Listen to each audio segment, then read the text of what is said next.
Sikap tegas Pajajaran untuk tidak tunduk pada dominasi Majapahit menciptakan batas yang kokoh antara budaya Sunda dan budaya Jawa. Ini adalah penghalang yang menjaga adat, budaya, dan bahasa Sunda agar tetap lestari hingga hari ini. Siapkan mental dan pikiran Anda, karena sekarang kita akan menyelami sejarah yang terjadi di masa lalu yang sangat menarik bersama kami.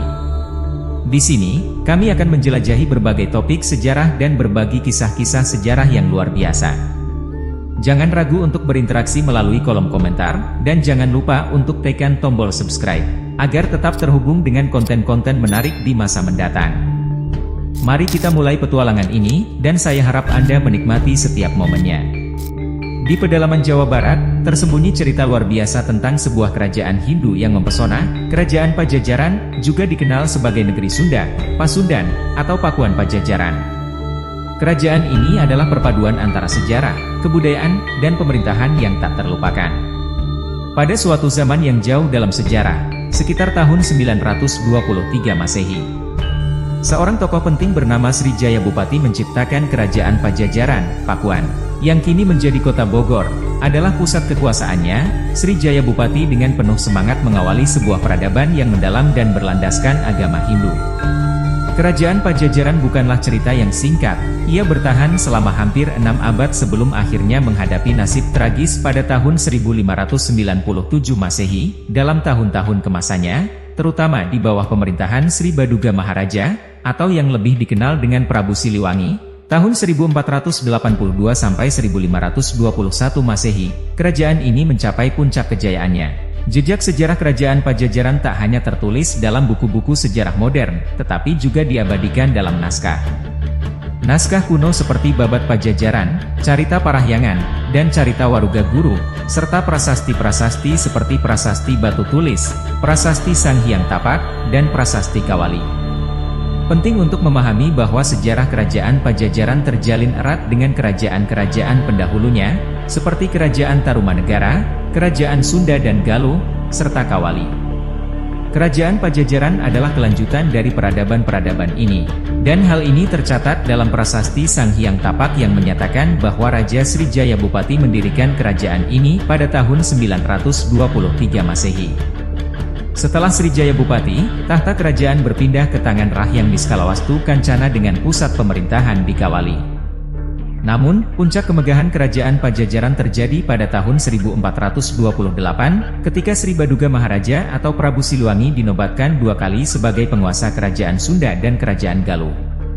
Inilah awal dari periode terakhir Kerajaan Pajajaran, dan pusat pemerintahannya kembali ke Pakuan Pajajaran. Mengenai raja-raja Kerajaan Pajajaran, terdapat perbedaan urutan di antara berbagai naskah sejarah seperti Babad Pajajaran, Carita Parahyangan, dan Carita Waruga Guru. Selain Srijaya Bupati sebagai pendiri, beberapa raja yang mencatatkan namanya dalam sejarah Kerajaan Pajajaran adalah Sri Baduga Maharaja, tahun 1482-1521 M, yang bertahta dengan gemilang di Pakuan. Surawi Sesa, tahun 1521-1535 M, penguasa yang mempertahankan kejayaan Kerajaan Pajajaran dari Pakuan. Ratu Dewata, tahun 1535-1543 M, penguasa wanita yang memberikan warna unik dalam sejarah Kerajaan Pajajaran dari Pakuan. Ratu Sakti, tahun 1543-1551 M, wanita kuat yang melanjutkan pemerintahan dari Pakuan. Ratu Nilakendra, tahun 1551-1567 M, yang meninggalkan Pakuan setelah serangan Hasanuddin dan Maulana Yusuf. Raga Mulia, tahun 1567-1579 M, yang memerintah dengan tegar dari Pandeglang. Bayangkan masa ketika kehidupan di Kerajaan Pajajaran berlangsung dalam harmoni dan kedamaian. Ini adalah saat-saat indah yang dirasakan pada masa pemerintahan seorang pemimpin hebat, Sri Baduga Maharaja, yang lebih dikenal dengan sebutan Prabu Siliwangi. Rentang pemerintahannya yang berlangsung antara 1482-1521 M menjadi babak keemasan bagi kerajaan ini. Prabu Siliwangi memulai kepemimpinannya dengan langkah yang berani dan adil. Tindakan pertamanya setelah naik tahta adalah membebaskan penduduknya dari beban 4 macam pajak yang memberatkan mereka. Tindakan ini mencerminkan komitmennya untuk menghadirkan kesetaraan sosial dalam masyarakatnya. Selama masa pemerintahannya, Prabu Siliwangi dikenal sebagai sosok pemimpin yang menjunjung tinggi prinsip kesetaraan. Meskipun sempat mengkhawatirkan hubungan yang terlalu akrab antara Cirebon dan Demak, ia berhasil menjaga agar perselisihan ini tidak berkembang menjadi ketegangan yang serius. Menurut catatan Portugis, kerajaan Pajajaran saat itu memiliki pasukan yang sangat kuat, terdiri dari 100.000 prajurit dan bahkan 40 ekor pasukan gajah.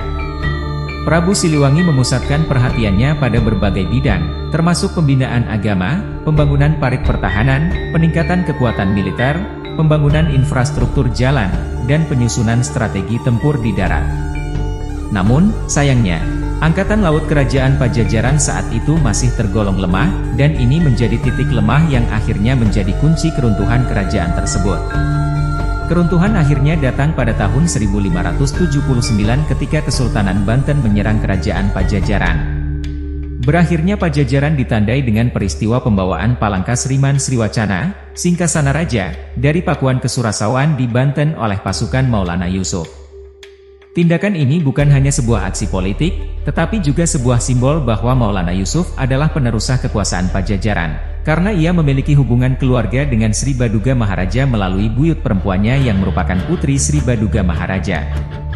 Setelah kerajaan Pajajaran runtuh, banyak punggawa istana yang memilih meninggalkan keraton dan menetap di daerah Lebak. Mereka mempertahankan tata cara kehidupan lama yang ketat, dan seiring waktu, mereka dikenal sebagai orang Baduy. Baduy yang masyarakatnya masih menjaga adat istiadat leluhur dan masih eksis hingga hari ini. Masa kemasan kerajaan Pajajaran di bawah kepemimpinan Prabu Siliwangi menjadi cerminan indah tentang keadilan sosial, kemakmuran, dan kekuatan militer yang pernah dimiliki oleh kerajaan ini. Namun, seperti yang terjadi pada banyak kerajaan besar lainnya, keruntuhan akhirnya mengakhiri babak bersejarah dalam peradaban Jawa Barat yang tetap hidup dalam ingatan dan warisan budaya hingga hari ini. Dalam jejak sejarah yang tak terlupakan, kerajaan Pajajaran memperlihatkan bukti eksistensinya melalui serangkaian prasasti yang memukau. Prasasti-prasasti ini bukan hanya petunjuk tentang masa kejayaan kerajaan, tetapi juga misteri yang tak terpecahkan. Mari kita telusuri beberapa peninggalan berharga ini.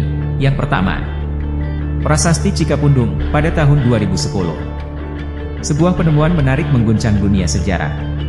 Prasasti Cikapundung diduga berasal dari abad ke-14, membawa tulisan Sunda kuno dan gambar telapak tangan, kaki, dan wajah yang misterius. Isi prasasti ini mungkin menjadi pesan.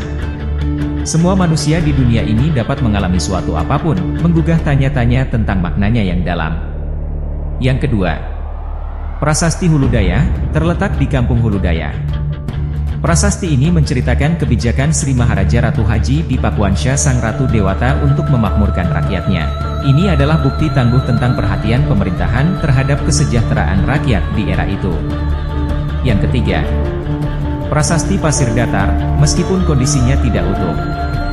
Prasasti Pasir Datar, yang ditemukan pada tahun 1872 di daerah Pasir Datar, Sukabumi, menjadi salah satu saksi bisu dari masa silam. Sayangnya, isi prasasti ini belum bisa diterjemahkan sepenuhnya, tetapi ia tetap menjadi pusaka bersejarah yang mempesona. Yang keempat, Prasasti Perjanjian Sunda Portugis, pada tahun 1918. Sebuah perjanjian antara Portugis dan Kerajaan Pajajaran yang diwakili oleh Enrique Lema menghasilkan Prasasti Perjanjian Sunda Portugis. Prasasti ini bukan hanya saksi sejarah tetapi juga jejak interaksi antara budaya-budaya yang berbeda. Yang kelima, Prasasti Ulubelu, meskipun ditemukan di Lampung, daerah Ulubelu, prasasti ini menduga termasuk peninggalan Kerajaan Pajajaran abad ke-15 karena menggunakan bahasa Sunda kuno. Ini menghadirkan pertanyaan tentang hubungan dan jejak jauh yang ditinggalkan oleh kerajaan ini. Yang keenam, Prasasti Kebon Kopi II, ditemukan dekat lokasi Prasasti Pasir Datar atau Prasasti Kebon Kopi. Prasasti ini berasal dari tahun 932 Masehi. Penemuan ini pada abad ke-19 membawa kita ke dalam berbagai peristiwa yang menandai sejarah kerajaan ini. Semua prasasti ini adalah puzzle sejarah yang belum sepenuhnya terpecahkan. Mereka adalah saksi bisu yang menghadirkan keajaiban dan misteri masa lalu kerajaan Pajajaran, mengingatkan kita akan keragaman warisan budaya dan pengetahuan yang perlu diungkapkan dan dilestarikan. Lantas siapakah sosok Prabu Siliwangi? Dalam kisah sejarah Jawa Barat yang kaya akan warna dan nuansa, tak ada sosok yang lebih menggoda imajinasi daripada Prabu Siliwangi, atau nama sebenarnya, Prabu Dewanta Prana Sri Baduga Maharaja, lahir pada tahun 1401 di Kawali, Kamis, Jawa Barat. Prabu Siliwangi adalah salah satu tokoh yang paling dihormati dalam sejarah kerajaan Pajajaran. Puncak karir Sri Baduga Maharaja dimulai ketika ia naik tahta pada tahun 1482 Memerintah kerajaan Pajajaran hingga tahun 1521 di bawah pemerintahannya, kerajaan Pajajaran mengalami perkembangan pesat yang mempesona. Menurut catatan dalam cerita puisi dan prasasti batu tulis, Prabu Siliwangi bahkan dinobatkan sebagai raja 2 kali untuk memegang mandat kerajaan. Pertama, ia menerima mandat untuk memimpin kerajaan Galuh di Kawali, Kamis, yang merupakan bagian dari warisan keluarganya. Kedua, Prabu Siliwangi mendapat mandat untuk memerintah kerajaan Sunda di Pakuan Bogor dari mertuanya, Prabu Susuk Tunggal. Dengan peristiwa ini, Prabu Siliwangi menjadi satu-satunya raja yang mendapat rekomendasi dari 2 kerajaan utama, yaitu Sunda dan Galuh. Gelar Prabu Siliwangi sendiri berasal dari 2 kata, Sili, yang berarti pengganti, dan Wangi, yang berarti wangi atau harum. Jadi, nama Prabu Siliwangi bisa diartikan sebagai pengganti Prabu Wangi. Gelar ini tak hanya sekadar nama, melainkan juga mencerminkan kemampuan Prabu Siliwangi dalam memberikan harum pemerintahan bagi kerajaan Pajajaran. Siliwangi adalah lambang seorang raja yang berhasil menjadikan rakyatnya makmur dan sejahtera. Bukti penghargaan terhadapnya terlihat dari adanya sebuah candi yang dibangun untuk menghormatinya di Pura Parahyangan Agung, Jagadkarta, Bogor, Jawa Barat. Namun, nama Prabu Siliwangi tak hanya terkenal dalam catatan sejarah, melainkan juga dalam cerita rakyat Sunda. Dalam berbagai versi cerita tersebut, Prabu Siliwangi digambarkan sebagai seorang penguasa yang bijaksana, berjuang melawan keburukan, dan mengemban tugas mulianya dengan baik. Tentu saja, nama Prabu Siliwangi bukan hanya sekadar sejarah, ia telah menjadi bagian tak terpisahkan dari identitas orang Sunda, merajut kisah legenda yang tetap hidup hingga hari ini.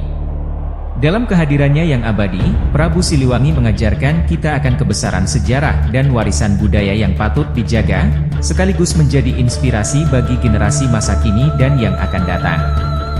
Masa lalu adalah tempat di mana kisah-kisah keberanian dan keberlangsungan budaya diceritakan. Di dalam helaian sejarah Nusantara, Kerajaan Pajajaran adalah cikal bakal eksistensi orang-orang Sunda di Indonesia. Keunikan mereka terletak pada tekad mempertahankan adat dan budaya yang membedakan mereka dari pengaruh kuat kerajaan Majapahit di Pulau Jawa. Sikap tegas Pajajaran untuk tidak tunduk pada dominasi Majapahit menciptakan batas yang kokoh antara budaya Sunda dan budaya Jawa. Ini adalah penghalang yang menjaga adat, budaya, dan bahasa Sunda agar tetap lestari hingga hari ini. Bayangkan jika sejarah berjalan berbeda, jika Pajajaran dan Majapahit bekerja sama, kemungkinan besar kita akan menyaksikan akulturasi budaya yang unik dan mungkin munculnya sebuah rumpun suku yang baru, dengan adat istiadat serta bahasa yang berbeda. Contohnya, kita bisa melihat bagaimana Kerajaan Belambangan dan Kerajaan Bali menciptakan suku Osing di Banyuwangi. Mereka memiliki budaya dan bahasa yang berbeda dengan Jawa maupun Bali, tetapi tetap memiliki kemiripan dengan keduanya. Sejarah Kerajaan Pajajaran adalah cerita tentang keberanian dalam mempertahankan identitas dan budaya sendiri. Kepinginian mereka untuk tetap setia pada akarnya adalah salah satu alasan mengapa bahasa dan adat Sunda masih mekar hingga hari ini, dan dalam dunia yang terus berubah. Kita semua bisa belajar dari keteguhan mereka dalam menjaga warisan budaya yang berharga ini. Terima kasih sudah menonton hingga akhir video. Silahkan tinggalkan jejak dan pendapatmu di kolom komentar.